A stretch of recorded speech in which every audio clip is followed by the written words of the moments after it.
I mean, he has been the double AD carry. I was about to say that we see a lot, and actually going to be the Caitlyn going to the support role. So this is something we've been seeing a lot in other regions, finally coming to the table. Huge amount of push. He's going to wander in, knowing that Perks is already under his tower, not really in any room to do anything to respond back. But on the bottom side of the map, Mercer now been locked up. Neon now stepping forward. Big damage coming in onto Mercer. Lands the mystic shots, lands the auto. There's nothing left of Neon. He's not done. He's stepping forward. He's been mid lane. He's gotten another flash. He's gotten sums. He's gotten damage down. And now his bot lane, or Bo's bot lane, is so far ahead that it feels just unplayable for Heretics. Yeah, and it feels a lot of the times like Bo is that player that wants having their bot lane this far behind, but we'll have to see if Jankos can try and turn some of these advantages in the top end with Ruby and Evie having that control into something a little bit more. Photon, really positive trades here, but Evie obviously just trying to usher the wave back under tower. Nice sidestep with the footwork there to get away from Photon. Herald is going to go down. Jankos is going to take it away. Bo contesting just a little bit. No major spells burned quite yet. Keep in mind, while we're talking, while the camera is on the top side of the map, the Ezreal and Karma continue to push in, continue to deny CS, continue to look to grab plates. As, now we're fighting for jungle camps, but Perk's going to get an excellent disengage. They're now fully going to commit. Yanko's flashing in, wanting to finish his job. He's feeling a little bit personal, but he's already taken out the Wukong. Perk's now starting to walk away. Healing coming in.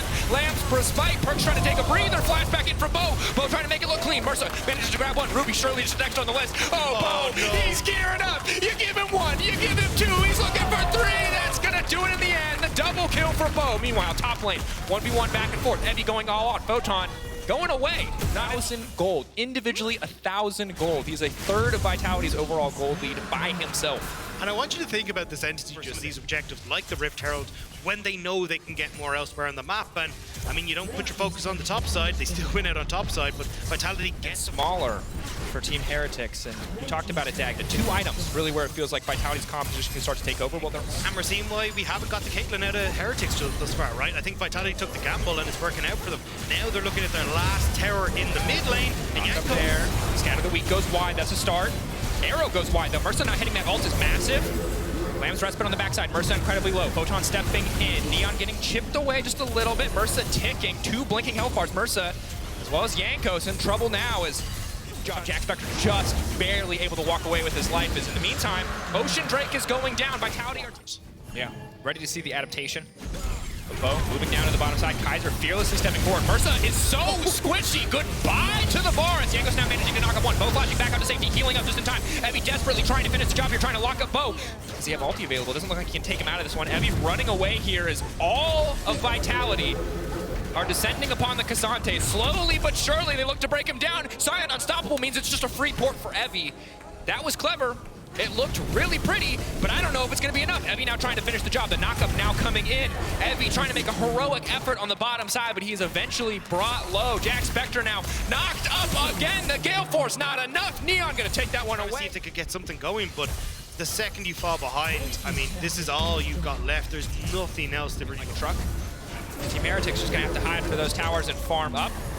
The wall there, definitely a big homie for their side as Mercer once again gonna get taken down. Ruby now scooping back to the rest of the team. Yanko's finding the knockups. Ruby getting cut down. They just do not have the damage, but they will finally shut down the Kindred. A perfect split scatter the weak from Perks. Manages to find two. Yanko's now running for the hills. Photon can tank any tower he needs to, but there's no towers left standing for Jankos as the entire team looks to chase him down. Knock up over the wall. Scatter the weak again. Fight after fight after fight. Vitality are slaughtering Team Heretics. I mean, you can see the pings going over towards Baron as well, but I mean, that's Ocean Soul now available in just 2 seconds, so Vitality just gonna keep this one going. Evie gets on towards Neon.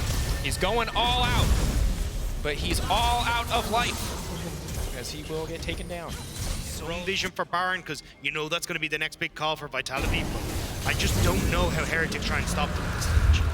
And into the next game, how can we try and improve this? And how can we make sure that this isn't going to be a repeat for game number 2? And Heretics, I think the best bet is, hey look, clear to see that Jack Spectre and Mercer aren't entirely comfortable on this kind of setup in that bot side. And then see if you can get a little bit more control coming through from the jungle. Not that I think Jankos has had a particularly bad game on the Wukong, but I think it's just significantly easier for him to play that. Knockup, snare, they're gonna kill him. Jankos now running for the hills. Second ulti stack going to buy a bit more space. Evie on the backside with Ruby. Maybe there's something to be done here. Photon, though, a very beefy front line as Perks just runs in, pushes his R button, and there is no more Jack Spectre left on the Rift. Photon flashing in. Unstoppable now coming in for Evie, trying to leap his way out to safety. Does make it out thus far. Vitality kind of just playing with their food here. Very, very far ahead. Heavy gonna step in, try to get more damage down with the entire. Prevent some of the wave play that Jack Spectre, Mercy, Ruby offer. So going to be able to reset, look to... This group, remember, Vitality picked them. It shows this is the opponent that we want. You can see why, pulling ahead a lot in terms of individual advantages. But I think that when you look at the rest of the series, Heretics are going to have to dig deep, because when we talked to Yankos, he said it's not about how we're going to hit the ground running, it's about having to be faster at developing than other people. And they're not getting a lot of time to develop, because they're spending a lot of time with a gray screen right now, because Vitality are relentless. And that's the thing, when you look at this Heretics roster and you look at like a coaching staff with Peter Dunn, it is going to be a case of like a slow burn for Heretics, where they do want to try and like build up that roster over time. But Vitality already hit the ground running, and they're hitting Heretics pretty hard off of that. Yeah. And now they got to try and hold on to their base. They are trying to burn them fast. They are fast burning through Heretics. We are 26 minutes into the game from the level 2 gank from Bo in the bottom side, setting Kaiser and Neon ahead. This has been a one-sided affair. 2 kills to 16. Ocean Soul Vitality ready to fountain dive before they end this game. Kaiser will get taken down. Merso finally grabbing something back as massive damage comes in. The Vitality going to grab game 1 in this best of 3. And that was a statement.